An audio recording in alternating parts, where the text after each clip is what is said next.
The story begins in a small town where the inhabitants hurry to get home before night falls. A voice echoes in the air urgently warning everyone to hurry before darkness overtakes them. Things have gotten dangerous lately.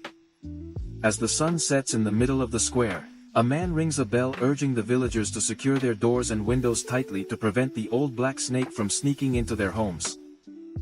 One of the villagers comments in a somber tone that just a few days ago that same snake devoured 2 people in the temple of the mountain god. One of them was a Taoist. Another villager contradicts this by saying that no recent attacks have been heard, although many chickens and ducks have mysteriously disappeared from the village. A worried boy suggests to his father that they bring his chickens into the house, even though the smell is unbearable. Better that than losing them, says the young man. His father feels aware that the loss of his chickens would be devastating to the family. As they pass the temple of the mountain god, the father notices that the air has cooled. Suddenly, inside the temple, the black snake watches them with bright eyes, wondering if the villagers will be talking about him. He reflects in surprise, for he does not remember having grown so old or being so frightening. Although of course, he admits to himself that he did eat those 2 humans that he is talking about. One of them begged the mountain god for help. Not understanding human words, the snake believed that the man was in trouble and, taking pity on him, decided to give him peace by devouring him. Soon after, another human burst into the temple shouting about an elixir, desperate and full of anguish. He begged the snake to free his friend, whom he had been farming for a decade. But the snake, still not understanding human language, thought it would be best to bring the 2 of them together, so it also ate it without giving much thought to the matter. The curious thing is that this seemingly unimportant act led the snake to achieve enlightenment. Not only did he develop a demon core, he also gained intelligence. From then on he became aware of the various threats around him, including those individuals in clothes who had previously pursued him as snake hunters from a sect dedicated to the cultivation of snakes. The snake remembered seeing those cultivators easily hunt a gigantic flower python, which revealed to him the immense power of human cultivators, who could increase their strength through rigorous training. They progressed through stages such as the refinement of chi, the establishment of the foundation, and the formation of the core, which granted them the ability to fly. Reflecting on her previous escapes, the snake recognized that they were nothing more than strokes of luck resulting from her ignorance. Now, with his new intelligence, he understood that the human cultivators posed a significant threat, so he decided that he must survive at all costs. Consequently, the black snake determined that chasing instead of prey or humans was too dangerous and opted for a safer strategy, stealing poultry, his stomach growling, reminding him that he was hungry. He briefly considered that chickens and ducks were not very filling and that they were getting harder and harder to steal. However, he suddenly remembered a wealthy family in Cheonggyecheon who raised pigs and decided to investigate that opportunity. Upon reaching one of the homes, the snake noticed a portrait on the wall and reflected on how humans like to give themselves names. He thought he should also adopt one, as they often called him, Old Black Snake. He decided to call himself Su. The scene changes to Cheonggyecheon, where Su has arrived and spotted the pigs. As he observes them, their size begins to increase and he comments that just looking at them makes him feel full. He pauses for a moment to make sure the humans in the house are asleep, and upon confirming that they are, he begins to devour the pigs avidly. One of them tries to escape making noise, which leads to Su and warns her not to alert the humans, who would surely kill him. Since the pig cannot understand his warning Sui, he decides to eat it too, silencing the rest of the pigs. After a long time Sui lets out a belch declaring himself satisfied, but it seems that he has eaten too much. Choose to rest for a while since it is still midnight and there are several hours left before the humans wake up. He decides to take some time to digest before leaving. The other pigs, meanwhile, remain trembling, unable to make any sound.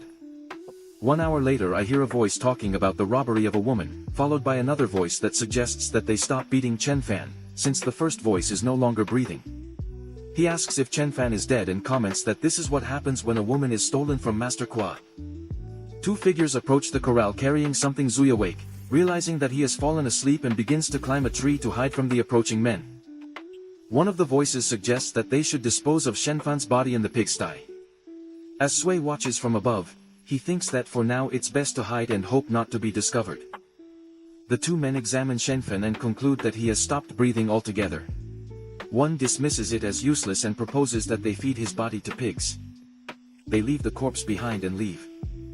With one of them questioning if he is imagining things or if the number of pigs seems to have decreased, Sue leans down and observes the lifeless body, interpreting it as an omen and deciding that she must leave quickly. Suddenly the corpse opens its eyes, startling Sui. The reptile contemplates the possibility that the man before him is a zombie. Just as the man wakes up proclaiming that he has finally been reincarnated, he refers to himself as an immortal, laughing in a way reminiscent of a villain. The man reveals that he shares the same name as the host body, both named Chenfan, suggesting a twist of fate with a sinister smile. He swears revenge on those who caused his guest's death, leaving his baffled as to whom he is addressing. The man further declares that he will not forgive anyone responsible for the host's death. While inspecting his new body, he notes the severity of his injuries, stating that without his intervention the body would have appeared, although he insists that this will not be an obstacle. Meanwhile, Sue realizes he must escape quickly, but before he can, the man turns around and sees him. He identifies Sui as a simple spirit beast, while Sui panics, suspecting that the man dressed in dark clothes could be an immortal or a high-level cultivator, possibly even a snake hunter. However, the man chooses to sit, dismissing Sui as insignificant and unworthy of his attention. Sui, without understanding well, fears that the man is preparing to capture him. The man then decides to release some spiritual energy to heal himself and intimidate Sui, releasing a powerful dragon-shaped energy that manifests as a stone statue. He expresses surprise to discover that the cauldron of the demon god, a supreme treasure of the demon race, has been reincarnated with his divine consciousness. Meanwhile, Suzue remains completely oblivious to the true nature of the situation, mistakenly believing that the man is casting a deadly spell on him due to the pig theft he committed earlier. Desperate, Sweet considers expelling the pigs. But after several hours, he realizes that he has already digested most of it. As the man reaches the climax of his healing spell, Jesui finds himself at a loss as to what to do. He finally decides he has no choice but to charge at the man with his mouth open and devours him completely. After swallowing the man, Sui understands that he can't afford to relax just yet, and decides to leave immediately, declaring that that place is no longer safe. As he walks away, we see the man inside his stomach. The man mocks that a mere spirit beast dares to confront an immortal like himself, indicating a clear lack of instinct for self-preservation. He gathers spiritual energy in his fist, declaring that he had offered the beast an opportunity to flee, but by choosing to attack, he has basically signed his own death warrant. The man delivers a powerful punch to Sui's stomach, causing her to scream in pain as blood gushes from her mouth. The man then executes a ferocious kick to Sui's abdomen. But Sui reminds himself to stay calm, knowing that he still possesses his demon core. However, man has already located it and is preparing to destroy it. Jesui begs him, emphasizing that the core is his source of life, but the man breaks it mercilessly, ordering him to die. The sudden destruction of his core plunges Sui into excruciating pain, causing him to writhe in agony as a tree branch goes through his mouth. Sui regrets that his whole body hurts and wonders if he is dying. He has his mind collapsing into an inert state, expressing his resistance to accept that fate. Tears run down his face as he reflects on his newfound intelligence, regretting that if he had known this would be the outcome, he would have abstained from consuming the pigs. Meanwhile, the man revels in Sui's entrails, commenting that a little snake meat is just what he needs to regain energy. Suddenly the demon god cauldron from before materializes, leaving the man perplexed as he tries to reach it, but the cauldron slides towards Yuha's demonic core. The man, amazed by this phenomenon, watches as a bright light emanates from Su's core, and confused by the situation, he is enveloped in the glow. The demon god cauldron transforms into a spiritual energy in the form of a dragon, which leads the man to understand that the demon god has absorbed fragments of Sui's core. He wonders why the god demon would help a simple spirit beast, only to realize that Yuri is no ordinary snake demon. The demon god then opens his huge jaws and launches against the man, destroying him. While an excess of spiritual energy gushes from Su's mouth and eyes, Sui's body begins to disintegrate under the weight of this excess energy, while the man in his last moments laments the injustice of his fate, despite being an immortal. By the time the next day dawns, Jusu has already left her wounded form behind, and the pigs she had previously consumed have mysteriously returned. Although Sui feels pain after having changed his body and acknowledges the loss of his demon core, he is still unaware that he has been replaced by the demon god cauldron. With the sun already high in the sky, our friend Jukshu was still unconscious, being devoured by plump pink pigs that he had no idea what they were nibbling on. These little pigs, totally oblivious to the danger, tried to pull the skin off. But suddenly Jusui's tail came up and woke him up with a jolt. He was furious. He shouted at the pigs who, filled with panic, ran out as if they had seen the devil. Meanwhile, Jusue's tail was trembling and had a good bite mark. He cursed the pigs as blood dripped from his tail without being able to understand how he was still alive. All he remembered was that his demon core had been destroyed by that immortal, and for any cultivator demon beast, his core is the basis of his life. Remembering this, tears began to run down her face. He wanted to cultivate and become stronger, but now everything seemed to be over. However, he realized that even though his core had been shattered, he was still alive. There was only one possible explanation, the cauldron of the demon god that the immortal had talked about. He noticed that his demon core had been replaced by that object. He realized then that his life had been saved by that cauldron, and that something mysterious was happening. Suddenly he could see inside his own body, but not only that, he could also see inside other things around him. Is this divine perception? He thought excitedly. That was an ability only cultivators possessed, and now he had it. Can you imagine what you'd do if you had X-ray vision? In addition, his senses also improved drastically. Now he could see clearly, even with his eyes closed, and feel everything around him. But that was not all. He could see inside his own brain. His intelligence had increased and he now had much more knowledge about cultivation, knowledge that came from this immortal. Although the amount of information was overwhelming and gave him a headache, he used that knowledge to heal his wounds. He tried to imitate the meditation he remembered from the immortal, who said that the heavens and the earth were a chessboard, and all beings were the pieces. As she concentrated, the demon cauldron began to react, and Yuzue successfully managed to meditate. The bite mark on his tail healed and his skin began to shine like butter. Now she could save all the money she spent at the beauty salon. Only after a few minutes of practice, his body was full of spiritual chi and he felt light. This method was designed primarily for cultivation and healing was a side effect. Although his demon core was shattered, the cauldron seemed to act as a new core, which was extremely strange. He decided to put these complicated thoughts aside for the moment, as his body needed to rest for a few days. He knew he could grow stronger over time, but for now he mustn't mess with humans. As he decided to leave, the pigs breathed a sigh of relief believing they were safe, but his decision changed when he remembered that he had not punished those pigs for biting him before. In addition, food is a basic need for cultivation. The scene changes to the river bank where Jusui was taking a nude bath under a waterfall. He was using the human method and using those poor little pigs as his sponge. Thanks to the immortal's knowledge, he understood everything about beast cultivation. This was divided into 4 stages: the spiritual stage, the establishment stage, the formation of the demonic core, and the nascent soul stage. He was currently at the peak of the first spiritual stage, equivalent to the peak of the first stage of refinement of the puman. According to the immortal's knowledge, there were beasts capable of dividing heaven and earth. Joshua also wanted to become one of those beasts. His dream was to live a happy life, without fear of being married by some powerful beast or a human, so he decided to continue cultivating by repeating the same method.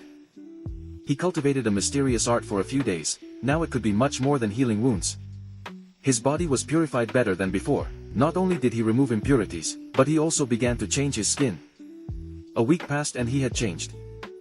He looked much more majestic than before, but he didn't understand one thing: how come he now only averages 2 in? He was now the size of a human penis. Snakes shed their skin to grow, but in his case the opposite happened. He had gone from being a 12-in snake to one of only 2. Because of its size, its terror in the market had vanished. Now even a small chick wasn't afraid of him, which infuriated him, so he used his iron tail attack on that pigeon. Although he was smaller, his speed and power had now improved drastically, and so had his flexibility. His body stretched much more, and if he tried, he could devour larger prey. He was sure now that the cauldron had become his new demonic core. He could feel the spiritual chiz building up inside him and soon he might reach a new level, but the energy consumption was too high. He got tired easily with just a little exercise. The art he practiced allowed him to absorb the spiritual chiz of heaven and earth, but just absorbing was not enough. He couldn't continue farming without the proper resources. If he wanted to break his limit, he would still need a lot of supplements. So he left the house and discovered a huge wild boar eating watermelons. Although they were much larger and more dangerous beasts compared to him according to his cultivation, he was now at the peak of the spiritual stage, so he must be stronger. Also, wild animals normally didn't have intelligence, so he slowly approached using his camouflage, but the boar discovered it without realizing it. Joshua picked up 2 pebbles and prepared to hunt him down. The boar acted as if he hadn't noticed, perhaps underestimated him. Juzui approached slowly but soon became frightened to see the boar giving him a murderous look. He quickly changed the subject, saying that his 2 watermelons were bigger, which angered the male boar. Soon after, Juzui was chased by the wild boar, so frightened that he burst into tears. He was chased to a dead end, with no other option to survive. He decided to fight. He hurled the gimmicks at the boar, thinking they'd at least buy him some time. But to his surprise, the gems easily pierced the boar's skin, killing it with 1 blow. It was an unexpected victory for Josue. Josue couldn't believe what had just really happened. He had killed such a gigantic beast with just a couple of pebbles. It was hard for her to accept that he could be so amazing. He thought the boar was faking his death, so he picked up more gems and threw them at the motionless body, striking it several times. After a while, he finally assumed he was really dead. With a sigh of relief he wiped the sweat from his brow, relieved to have emerged from such a dangerous situation. Still, he wasn't entirely sure, so he decided to take no chances with determination. He tore off all the boar's limbs to make sure it wouldn't get up again. Excited by his victory, he began to devour the boar's flesh. The flavor was much firmer and more interesting than the piggies I had eaten before. But suddenly something stuck in his throat. Toshio spat out what turned out to be a demon core. I didn't expect to run into something like this. That could only mean one thing: that boar was no ordinary beast, but a pig demon, and that terrified him even more. Demon cores contained violent energy that could not be consumed raw, or the body would explode and death would be certain. The only way to absorb that energy was to refine it into a pill, but Jusui didn't know the method. Then, he remembered how wild beasts devour their prey, consuming the corpse and core together. If the demon cores really exploded in crude, the wild beasts would have disappeared long ago. It was then that he realized that most of his knowledge was based on humans. The physiology of beasts and humans is different, so he thought he should be able to eat the core too. He stuffed the huge core into his mouth with determination. Although it was much larger than his mouth could handle, he somehow managed to swallow it. As soon as the core descended into his stomach, Jusui felt a sensation of warmth inside him. The demon cauldron in his body began to absorb the force of the core at a rapid rate.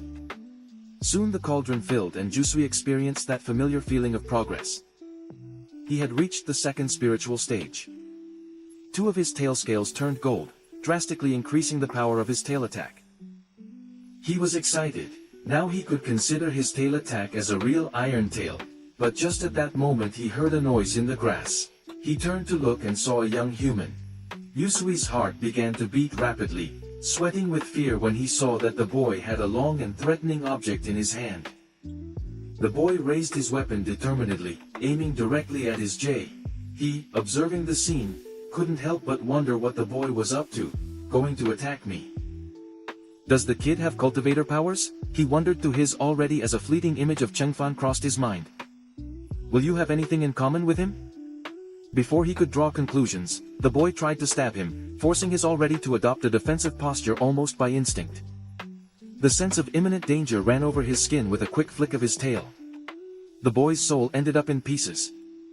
Oh mommy, she thought, taking advantage of the opportunity to get out of there. As he walked away, he muttered to himself, "Humans are scary, I better leave before the brat's cronies arrive." Meanwhile, the boy who nearly died of fright let out a sigh of relief. Ugh, the one I saved, he thought. Then he called his father, shouting that the old black snake had finished with the evil demon pig that had killed his mother. He also told her that the snake had, for some reason, spared his life. His father, confused, tried to understand what the hell had happened. The scene changes to a dense forest where his J snaked up a steep staircase. He stopped for a moment, realizing that no one was following him. This boy is not normal, he thought, doubting again what he had just experienced. I'd be exaggerating after all. He was a beastly spirit, a being destined to become a colossal creature capable of shattering the sky. He couldn't let a brat scare him like that. With that thought in mind, he decided he couldn't continue with that paranoia. Arriving at the temple of the mountain god, he decided to pay respect to the deity in search of some peace of mind. This place was sacred to him, who had attained enlightenment here and considered it a place of good fortune. Upon entering the temple he remembered something he had heard. Having a demonic heart was a great obstacle to spiritual cultivation, and that devotion was key to overcoming it. Holding 3 incense sticks with his dirty tail, he addressed the mountain god announcing his return. But just as he was about to begin his prayer, a delicious aroma distracted him. "What's that smell?" he wondered as his eyes opened like dishes at the sight of a series of exquisite dishes before him. Upon realizing that they were offerings to the mountain god, his jaw rang to himself. "Surely the god won't mind me tasting some. We don't want it spoiled, do we?" So he decided to help the god by tasting the offerings, first with the promise of prayer, then believing that this would make his devotion even more sincere. After a good feast, Suja prepared to pray to the mountain god. "Please free me from this demonic heart. Help me succeed in my cultivation. Give me strength and a good life, I sincerely begged." Suddenly something caught his attention. He heard a voice mentioning a girl and wondered where he could escape. Suja realized that someone was approaching the temple accompanied by cries for help. A woman ran into the temple, chased by several guys. One of the pursuers ordered his minions to wait outside, saying he wanted to have some fun with the girl. The others called him Master Q. Meanwhile, his JA hid behind the mountain god, feeling trapped, activated his X-ray vision to scan the temple structure and discovered that there was only one way out.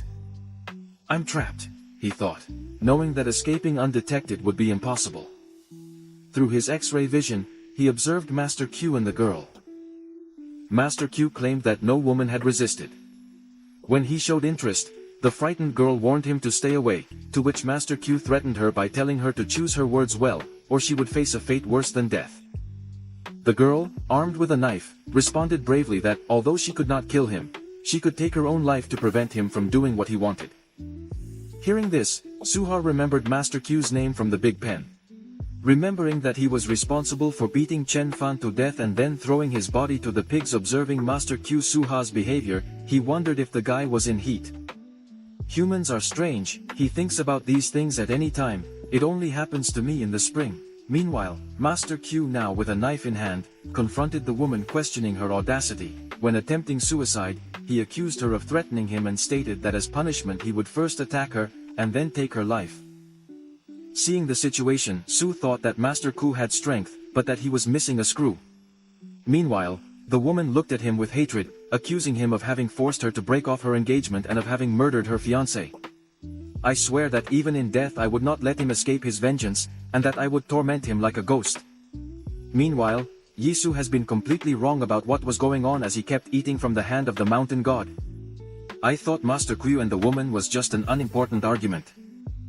If not for food, why fight?" his Ha thought, convinced that violence in this case made no sense. He even suggested that the mountain god should bless them and leave as soon as possible so that he could continue with his prayers. But suddenly, one of the mountain god's hands came off and fell to the ground with a thud, which caused both Master Kuyu and the woman to stare at the statue with their mouths open. At that moment, they both realized that someone was hiding behind the mountain god. Master Kuyu, wasting no time, shouted, demanding to know who was hiding behind the statue. For her part, the woman, believing that the mountain god had come to life, ran to the statue and knelt down, praying for salvation. To her surprise, Yisua came out from behind the statue, and upon seeing the imposing figure of a black snake, the woman let out a terrifying cry, exclaiming that a spiritual beast had appeared. Master Kuyu, confused, asked her where the spirit beast was, but in her panic the woman accidentally bumped into Master Kuyu's knife, who ended up stabbing her unintentionally. Master Chu froze, horrified to realize that he had no intention of hurting her minions. What were they waiting for outside? They heard the screams and ran to the temple asking what was going on. One of them, without understanding, asked Master Chu if he had already enjoyed it, but he wrote that there was a spirit beast in the temple. Everyone began searching for the creature as Master Chu hurled insults at the beast, accusing it of ruining their fun and demanding that it leave immediately. To top it off, he declared himself an outer disciple of the snake hunting sect, which made his jaw's scales sweat. Receiving no response from the master beast, Kuyu ordered his minions to check behind the mountain god, which they cautiously accepted, approaching with their weapons in hand and calling their jaw to reveal themselves. Meanwhile, Yusuha was on the verge of panic, fearing for his life. Determined to fight, Instead of waiting for its end, it showed itself with a fierce expression, baring its sharp fangs. The minions backed away in terror, exclaiming that it was a serpent spirit beast, while Master Kuyu, hidden in the background, tried to encourage them not to fear such a small creature. He began gathering spiritual energy in his palm, instructing his minions to hold his ha while he prepared the air-cutting palm, a technique that required time to accumulate energy. Motivated by the promise of a generous reward, the minions launched themselves against his ha. Seeing Master Chu as the strongest enemy, Yusuha decided to eliminate all the minions before he completed his energy accumulation, thinking it was his only chance to win. With a powerful swipe of her tail, Suja brought down the minions in one blow, surprised at how weak they were. Master Chu watched in horror, seeing Suja as a menacing figure radiating a dark aura of death dominated by fear. He turned on his heels to flee, shouting that he would warn the snake hunters, which left Yusuha even more perplexed. "Why didn't you finish gathering your energy?" Suha wondered. Master Chu warned that the leader of the snake hunters would turn Suha into a pill, which made Suha realize that he couldn't let Master Chu escape. With a quick swipe of his tail, he dealt a deadly blow to Master Chu, killing him instantly. Suha exhaled in relief, grateful that Master Chu had decided to flee instead of completing his spirit technique. As he pondered his ha, he wondered if his theft of the mountain god's offerings had led to this chaos. He thought that perhaps the mountain god was displeased with him, so he decided to offer as tribute the lifeless bodies of Master Kuyu and his minions with the prayer chopsticks held in his tail. He presented the bodies as an offering, begging the mountain god to accept them, and calm his anger. As his J reflected, he considered the possibility that the mountain god was using this incident as a way to push him to speed up his cultivation, or perhaps he would be forced to remain hidden indefinitely. He encouraged himself by believing that the heavens had given him an important mission. He recognized that he had to endure hardship, let his muscles and bones tense and his body experience hunger, all to transform himself into a formidable beast. Then he left the temple of the mountain god, assuring the god that he would return to his cave on the mountain to focus on his cultivation. A week later, radiant light flowed from Suja's cave in the mountain. He commented that, despite a week of practice, he had still not filled the second layer of spiritual fog.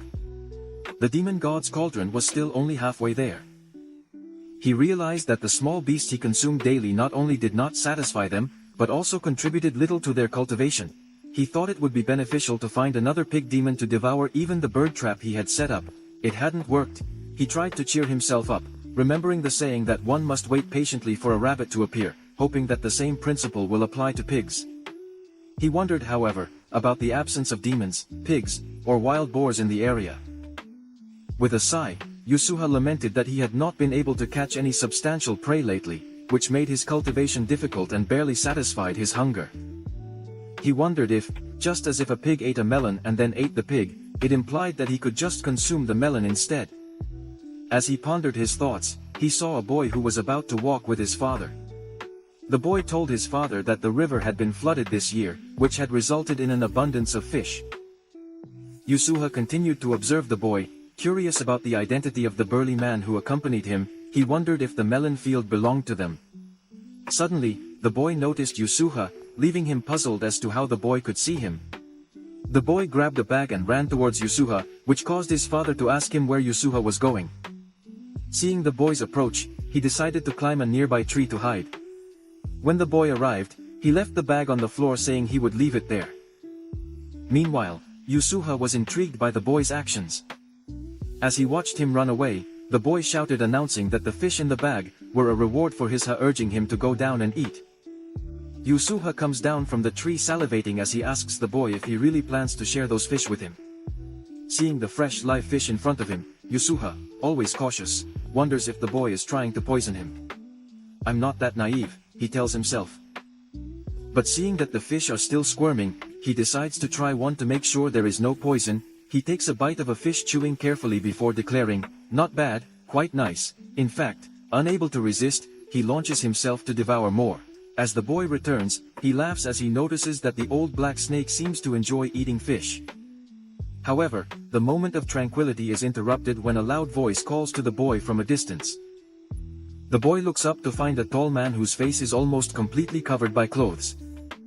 The man, in a tone that leaves no room for doubt, asks him if he has seen the old black snake. Recently, this man, along with his cult mates, was in search of the old black snake. During the search, one of the hunters questioned the boy, asking if he had seen the snake. The boy, with the innocence of one who really knows nothing, replied that he had not seen such a creature. The other hunter, frustrated, dismissed the boy as ignorant as they watched a commotion of crows in the sky, indicating that something important was happening. The boy's concern was palpable. He fervently wanted the black snake to escape before the hunters found it. Suddenly, an alarming cry alerted them. Someone had announced that the black snake had devoured a person in the river. The hunters, with the new clue in hand, rushed towards the scene while the boy breathed a sigh of relief, knowing that the black snake he knew was not responsible for that attack. The scene changes to a more sinister corner, a series of broken eggs. Snakey here. The black snake was puzzled. He didn't understand why they were blaming him for the attacks on the river, or why the boy had denied it. Humans to Snakey were a complex and bewildering enigma. His priority now was to escape the hunters and get away from this place forever. He decided to flee to the mountains on the other side of the river, a refuge that would allow him to hide for a few months. However, the arrival of winter in 3 months and the lack of food posed an additional challenge. While swimming in the Snakey River, he came across a surprising sight. A giant fish with a shape reminiscent of a snake was furiously attacking him. The fish, clearly wounded from a recent battle, seemed determined to devour Snakey to regain strength. Although at first he thought of using the fish as food for the winter, he soon realized that this monster had significant power. His priority was his safety, so he decided not to risk hunting him, but the fish was not willing to let him go so easily. With his mouth wide open, he almost devours Snakey in one bite. However, Snakey, agile and fast, managed to dodge the attack, causing the fish to smash its head against a rock. Exhausted but determined, Snakey of a plan, using all his strength to attack the fish's weakened abdomen, and escape with his food. The confrontation became even stranger when Snakey noticed an incredible phenomenon. A fire seemed to burn inside the water. Perplexed and feeling hot, Snakey wondered if this was an illusion caused by the fish's mucus. Remembering Chen Fan's teachings on how to confront illusions, Snakey gathered all his energy into a single point and with great concentration managed to break the illusion. However, the joy of having overcome the illusion was ephemeral. The fish, still very close, was about to devour him. Snakey, trapped and with no escape options, felt a growing panic. As the fish approached dangerously, the situation was growing more and more desperate for him, with the fate of his survival hanging in the balance of a nest. Snake, overwhelmed by panic, let out a desperate cry that, to his surprise, triggered an involuntary attack with his iron tail. The golden thorns of its tail, sharp as blades, easily tore the skin of the giant eel. In a single movement, the fish split in two.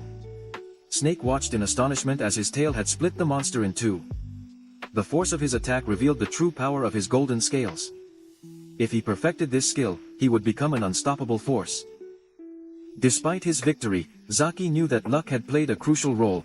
The fish was badly wounded and had collided with his golden scales, which had facilitated his defeat. Now, with the food secured, he had to act quickly.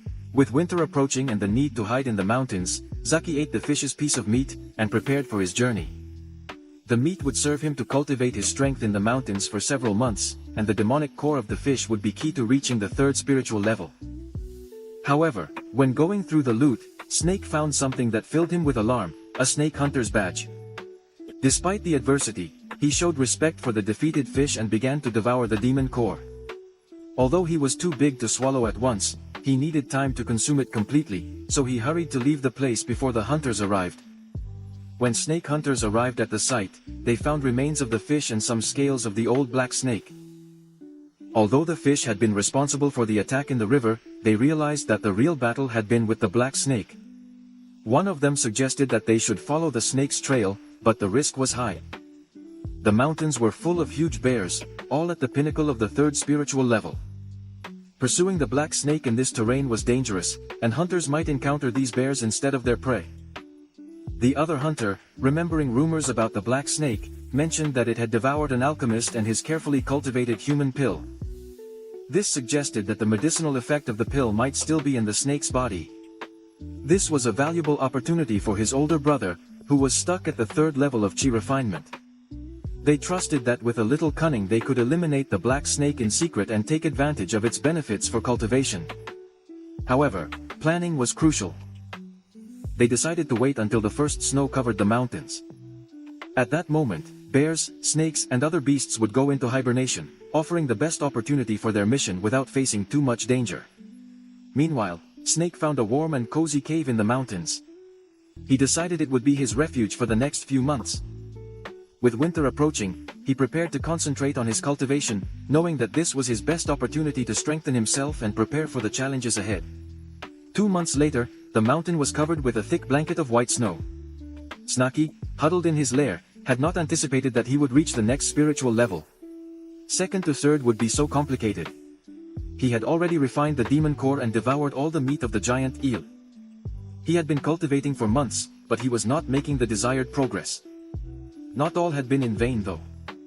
He had gotten 3 new golden scales on his tail, a sign of his progress. Inside his stomach he could see the spirit cauldron filled to the brim with mist, which meant he was at the edge of the 2nd level. He just needed one last push to advance to the 3rd level. He came out of his cave feeling his body stiffer than before. The problem was that he had almost no food left. He hadn't expected his reserves to run out so quickly. For the moment he had no choice but to hibernate and wait until spring, when he could leave the mountains in search of food and resume his cultivation. Meanwhile, in the middle of the snow, a human leg could be seen sticking out of the trees.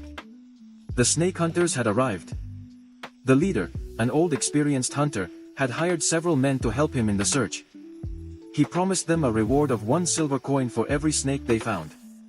The hunters came from Snake Town, a place where there weren't many opportunities, but if there was one thing they were good at, it was tracking reptiles. In addition, they had 2 house dogs specifically trained to track snakes. With the dogs in the lead, they went deeper into the mountains. The snow was so thick that finding a snake den seemed almost impossible, but the dogs had a keen sense of smell and soon began to show signs of having picked up something. The old hunter got upset when one of the men began to behave rudely, but another calmed him down by reminding him that they were there for their own benefit.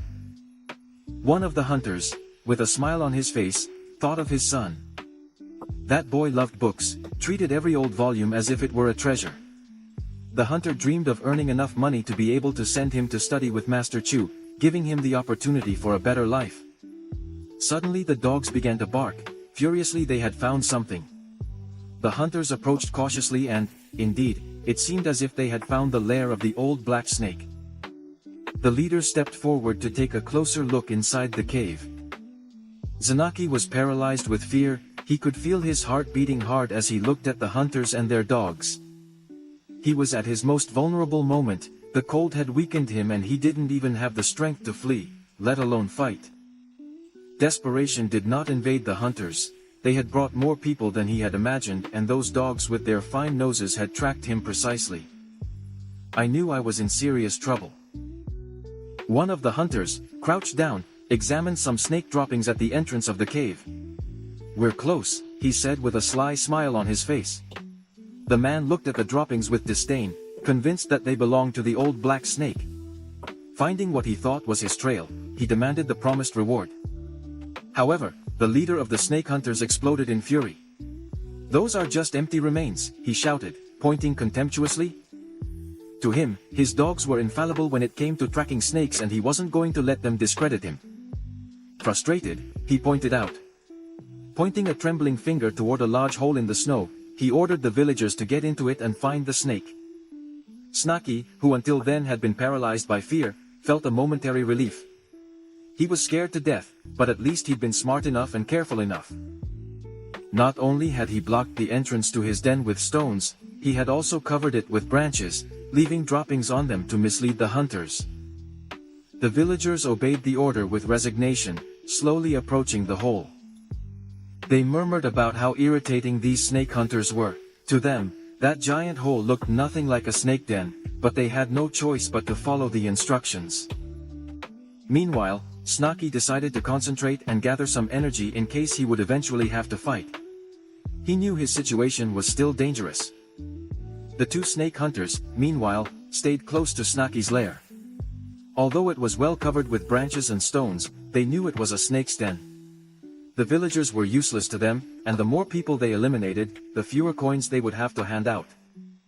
Therefore, one of the most experienced hunters and a twisted plan used a bear that inhabited a nearby cave to get rid of the villagers. if they could make the bear come out angry, the villagers' problem would solve itself and then they could take care of the bear together.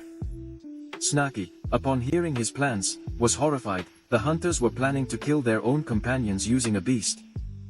Even animals wouldn't do something so despicable. Humans really were cruel creatures. But even though that plan had nothing to do with him directly, the important thing was that he now knew they were aware of his presence. He was in grave danger. Suddenly, a crazy idea crossed his mind. The hunters wanted to use the bear to get rid of the villagers, but if he managed to devour the beast, perhaps he could advance to the third spiritual level once and for all. That feat would give him enough strength to face the snake hunters, but when he came back to reality, his thoughts turned to tears of panic. What was I thinking? He was in a deadly situation. If these hunters weren't rushing to kill him, it meant the bear must be much stronger than he was. Trying to devour such a powerful creature would be like signing its death warrant. Outside, the main hunter watched his partner with some pity. He knew that the snake would only be enough for one of them for their own cultivation. Had it not been for that, he might have considered leaving his companion alive after the bear had been killed. The moment of the fight was about to begin. The younger hunter had made all the preparations according to his plan. In less than the time it takes to burn half a stick of incense, the bear would wake up, and just as they predicted, the cries of the villagers began to echo from inside the cave. A gigantic brown bear emerged furious, and the villagers panicked, terrified at the fury of the beast. The cold, calculating snake hunters watched the chaos with mischievous grins. The desperate villagers asked the hunters for help, believing they had come to save them, but to their surprise, the hunters simply mocked them. "You caused this disaster," they said scornfully, "so face the consequences and die here." The villagers finally understood that everything was intentional. The hunters had deliberately taken them to the bear cave just to save money with the intention of getting rid of them. Filled with anger, the old hunter threw an arrow forcefully, but his opponent easily dodged him, although it impacted his backpack, causing several objects and medicines to fall to the ground. One of those bottles rolled all the way to Snakey's lair. The smell of human medicine invaded the snake's shelter, and just by inhaling it, Snakey began to drool uncontrollably. "My bag is broken," the hunter yelled eagerly as he tried to gather his belongings. "We must collect everything before the bear catches us."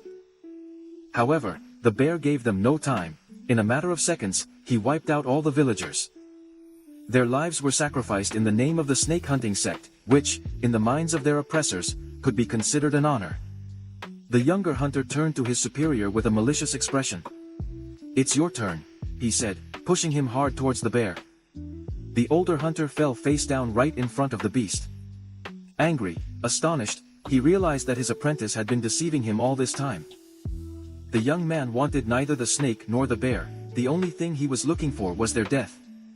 "Do you really think I'm stupid?" thought the older hunter, quickly preparing a talisman as the bear lunged at him with a final cry, activated the talisman, unleashing an explosion that shook the mountain. The beast was hurled through the air, badly wounded. Why, he really was mad, even in his last moments, reflected the young huntsman, impressed by his master's cunning.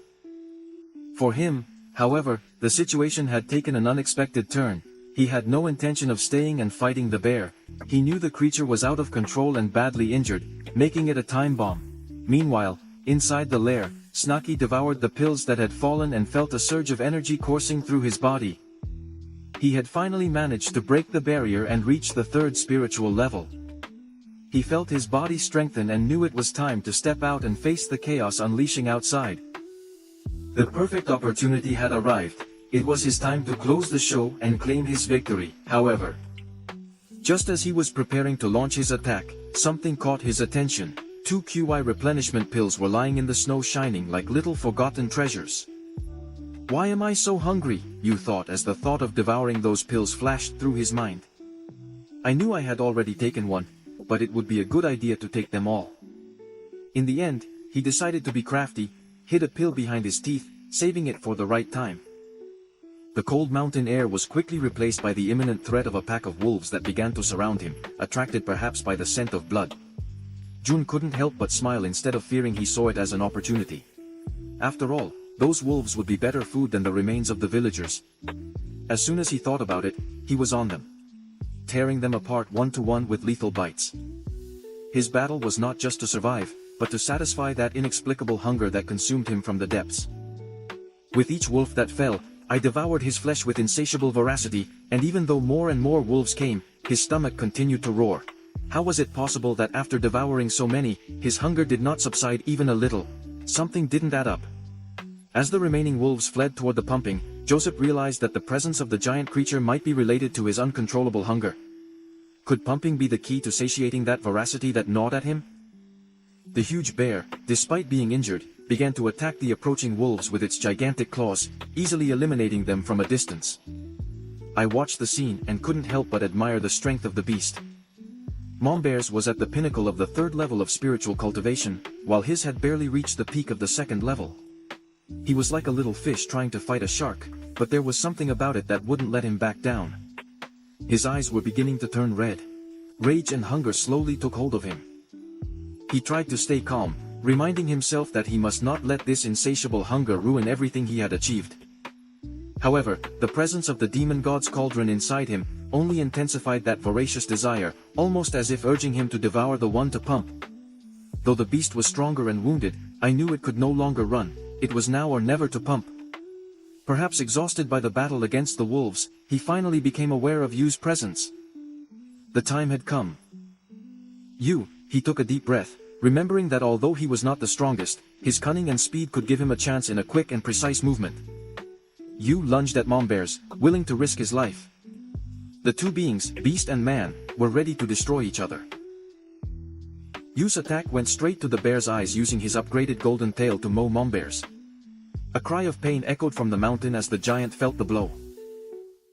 Now was his time. Destiny was cast, and Jusui. He knew that hunger and pain and despair would not lead to victory or death. Josui felt the cold gnawing at his skin as he watched the huge pumpkin mowed down and mortally wounded. But even struggling to survive, the bear was far stronger than any creature he had dealt with before, even more formidable than the demon he had defeated in the river. Although he had managed to make the bear blind, fatigue was beginning to take a toll on him. The chi pills he'd taken were starting to wear off, and the icy air was coming back into his body. With the urgency of the moment, Chui decided to swallow the last pill he had hidden between his teeth. He felt a wave of energy coursing through his body, returning his strength with his fixed gaze. At Mombear he took an attacking stance. There was no time to heal the wounds, first I had to finish with that beast. In a swift, ferocious movement, he lunged at the bear's neck, sinking his teeth in rage, knocking him to the ground with all his weight. Despite his blindness and injuries, Mombear's continued to show incredible resilience. I could feel the bear's claws tearing at his skin, the pain radiating from his bones, probably fractured. Still, he didn't let go of his grip. Determined to break the bear's neck once and for all with superhuman effort, he twisted his body and heard the final crack, the sound of Mombear's neck breaking under his force. But just then the bear, in one last desperate act, threw him away with a violent blow. Mombear's wasn't quite dead yet, but his fate was sealed. His torn throat assured him he would not survive much longer. Yu, meanwhile, knew he could no longer afford to risk a hand-to-hand confrontation, so he looked for a way to finish off the bear from a distance. He considered using rocks, as he had done with Mombear's in the past, but he knew that a simple pebble would not suffice this time. Instead, he spotted a nearby tree with its enhanced golden tail, picked it up and hurled it with all his might over Mombear's head. The tree hit with a thud, crushing the beast's skull, which finally stopped moving. Confident that Mombear's was dead, Jusui began channeling his energy to heal his wounds, even as he kept a watchful eye around him. But the silence of the forest was broken by a familiar sound. The wolves were coming back. Annoyed by the insistence of these scavengers, I tried to scare them off by shouting that he had been the one who had killed Mombear, and that he would not allow them to take his prize. But the wolves didn't stop with a sigh. Resigned, he took Kui's last replenishment pill and prepared to finish them off as well. 2 hours later, the sun began to appear on the horizon, illuminating the bloody stage. Joshua limped toward Mombear's body, past the wolves' corpses. Exhausted and wounded, he knew he was now relatively safe. The pills wouldn't last much longer, and he needed immediate attention for his wounds. He had to find a safe place to hide and recover before he could farm again. If the snake hunters returned, he would be in serious trouble. As he advanced, dragging Monbear's inert body, his eyes met the fallen villagers' bodies, a tragic fate. As he passed one, he suddenly stopped. He was the father of the young man who had shared his fish with her on that occasion. Near him were the boy's 2 dogs lying in the snow. Motionless, Ju tried to wake them up by calling them urgently. He asked them to get up, not to give in to the cold, but he soon understood the truth. The dogs were dead too. Their unwavering loyalty to their master had brought them to their end. The scene filled him with mixed emotions. A cruel world, he thought as he resumed his walk. In this place, only the most cunning and ruthless survived, but Yusui promised himself that he would resist, that he would endure any challenge that awaited him. Finally, Yusui finds a cave hidden behind a puddle of water that concealed its entrance. A perfect hiding place, he thought, as the cold wind from outside hit him, dragging Monbear's body away. He entered the cave knowing that he must take advantage of his remaining moment of strength to begin consuming the remains of the bear and thus cultivate his power. The taste of the pumping was exquisite, much more than he had expected, and as he devoured his flesh, he couldn't help but think of the reason. Behind the relentless thirst of Montgot's cauldron inside, it all made sense. Now the cauldron sought power, and this beast was an immense source of energy inside his hot stomach. Montgot Golden began to make it his own, sucking up the remnants of Monbear's with unparalleled voracity. The familiar sense of evolution swept through him like a burst of raw power. As his muscles strengthened, and his body processed the energy, he felt something new. Golden beaks emerged along its tail, shining brightly in the gloom of the cave. He had succeeded, he had broken the barrier of the 3rd level of spiritual cultivation. Not only had he reached the maximum level, but his tail was now adorned with 10 shiny golden scales. Jorsu, and he smiled to himself, satisfied. The risk had been worth it. In spite of the pain, the wounds and the dangers had achieved a reward that far exceeded his expectations. He lay back for a moment, feeling his body resonate with newfound power, reflected on the old adage, the greater the risk, the greater the reward. In this case it had been absolutely true. With renewed strength and spirits he allowed himself a moment of fantasy. He imagined himself as Sangulukan, the great monkey king, claiming a mountain and becoming a king when spring came. A cunning and powerful ruler, with a legion of followers at his feet. But he soon came back to reality. Winter was not over yet, and for now, there was only one goal left, to survive. He adjusted his position in the cave, knowing that once he finished healing and strengthening his body, the next step would be to prepare the ground for his future. With Monbear's consumed and his power elevated, he was ready for what came next. Spring had arrived, and with it, the rays of the sun gently caressed the valley floor, leaving behind the cold and icy winter. 3 months had passed since the fierce confrontation with the demon bear, and Snakey was awakening from his lethargy. The little one, now 8 centimeters tall, slowly stretched, noticing how its 11 golden scales glowed with a dim light. Under the rising sun his body had grown, and not only that, his perception had also sharpened, allowing him to pick up the slightest vibration around him. Thanks to his X-ray vision, he detected the presence of 2 wild boars. Not far away, while stretching a barely perceptible smile, he appeared on his face. Wow, after 3 months of sleep, not only am I bigger, but I have also improved my skills, he thought. As his eyes scanned the terrain, he decided it was time to hunt, not only to feed, but also to warm those muscles dormant during the winter. In the blink of an eye, Snakey lunged at the boars. The confrontation lasted only a few moments. The little reptile's movements were so fast and precise that by the time the dust settled, one of the boars was already motionless on the ground. The other, a trembling female, watched him in terror, but there was something different about her. Snakey, using her enhanced eyesight, realized she was pregnant. I can't kill this one. I'll let her live to preserve balance, he thought, a thought that showed his growing understanding of the cycle of life. So, with a calm gesture, he decided to take the male while dragging the boar's body to his usual place to eat. He felt the female's terrified gaze, but Snakey was not the same as before. He had grown not only physically, but mentally as well. If I want to survive here, I must be self-sufficient and understand the mountain. I can't overeat or destroy all the animals. I must learn to live together, he mused as he began to devour his food. As he bit into the boar's flesh, Saki thought about the abundance of wildlife around him, more than 20 Corsicans, 30 musk servants and hundreds of rabbits, monkeys, wild goats, coyotes and other animals. He knew that as long as he kept his temper, the mountain would provide him with enough. However, Snakey also understood something crucial: I cannot rely solely on the mountain to improve my skills. If I want to advance my cultivation, I need to look for more opportunities and challenges outside of here. Determined to return home for the moment, the panorama changed to Willow Snake Valley, her home. Here several snakes enjoyed the warm sun, curled up in stones and logs, while life bloomed again. With the arrival of spring, Snake watched the scene with some pride. This was his place, and with spring also came mating season, something that did not go unnoticed by him. With a nervous smile, he remembered a small white snake that had tried to flirt with him on more than one occasion, coiling around his body playfully. If it were the same as 1 year ago, I would have jumped in without hesitation, he thought, blushing. But now things were different. Since he started his path in cultivation, worldly desires like that were insignificant to him. He had a higher goal: to train, get stronger and reach new heights. I don't have time for distractions anymore, he told himself with conviction, looking down into the valley. His eyes fell on the majestic snake tree, whose fruits ripened only once every 3 years. This spring is the time, he thought excitedly.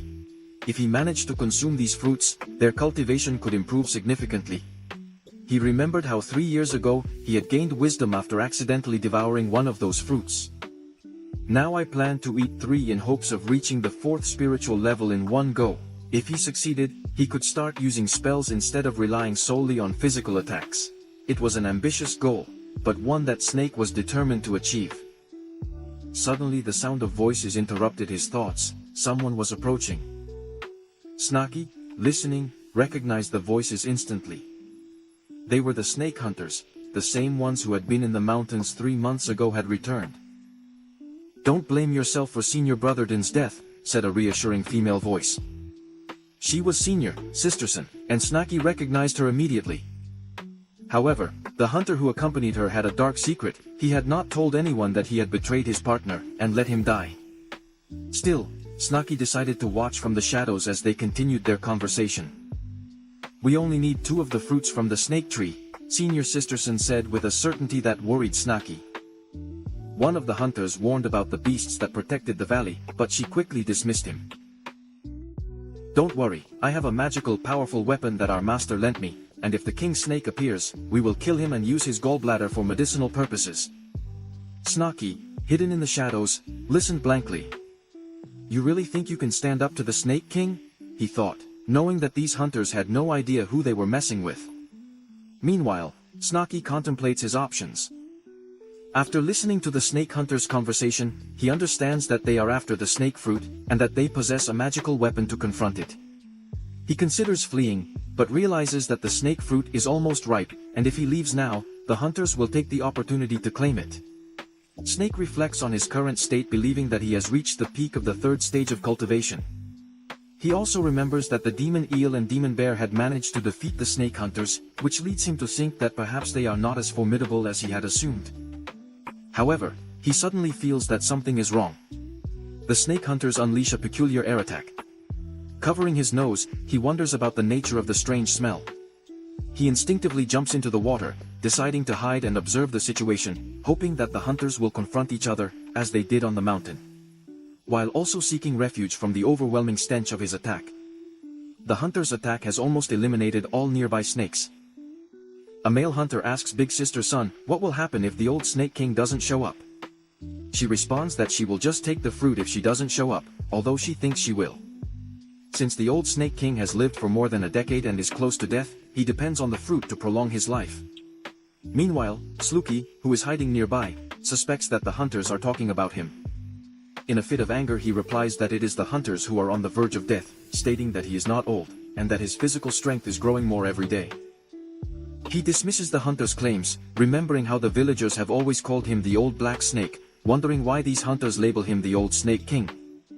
The older sister, Son admires the beauty of the snake tree, while Snooky pushes his thoughts away, reminding himself that he must concentrate, as the hunters are determined to harvest the snake fruit. As the hunters approached the tree, Big Sister Son suddenly stopped, suggesting that they should wait. Upon hearing this, Snooky wonders if she has detected his presence. At that moment, the valley wall begins to crack from above, and an attack is launched against the hunters. This attack comes from a massive black snake that older sister Sun barely manages to evade. He identifies the creature as the real old black snake, aka the old Snake King, leaving Snake stunned to realize that it is not him, but this beast who has that infamous reputation. Snake ponders if he is simply an imposter, and considers that this black snake could be the cause of all the trouble and bad name he has unfairly carried. He remembers that he barely came out during his youth and only emerged 3 years ago, unwittingly taking the blame for the notorious reputation of the old black snake. Meanwhile, the confrontation intensifies when the black snake attacks the older sister. Sun is the one who responds by casting a spell known as the swamp spell. This spell manages to block the snake's attack by wrapping its mouth in muddy water, the force of which reaches even Snakey's hiding place.